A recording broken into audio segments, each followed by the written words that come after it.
Во целата збрка со судските процеси за 27 април, уставните промени и катастрофалната економска состојба, пратениците најдоа време и за себе.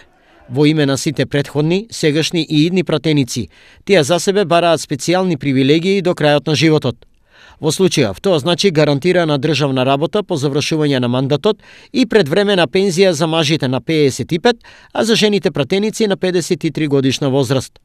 Дали овие барања на пратениците се нормални во ваква економија и што за нив мислат оние што ги бираат и што им ги плаќаат сите сметки? Секој сака да оде на 50 години. А што и фали на пратениците?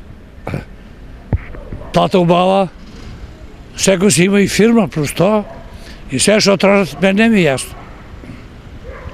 Тоа воопшто не слагам ја. Тоа не е фер. Не само они жители на оваа земја. 64 години, ништо повише. Кои се они, што се они? Да не се некој од царената крава? За сега за барањата на пратениците неголемите партии молчат, но експресно се огласија од Граѓанско-демократската унија. Господа пратеници, кој генијален мозок го измислил ова со новиот пакет на бенефиции што ги барате? Ние се уште не можеме да се справиме со вашиот легален грабеж преку така наречените патни трошоци, со вашето неодење на работа, со тоа што барате по 50 евра за изјава, вие ќе одите и уште понатаму. До максимум е компрометиран и исцрпен од содржина овој модел на парламентарна демократија. Сите ние како граѓани очекуваме промена на овој модел, затоа Граѓанско-демократската унија близу една година апелира за промена на изборниот модел, избори во една изборна единица со отворени листи и намалување на бројот на пратениците на 90 по моделот на Словенија. Но како што не ги пласирате вашите очекувања за нови бенефиции, мислам дека бројка од 60 е апсолутно доволна.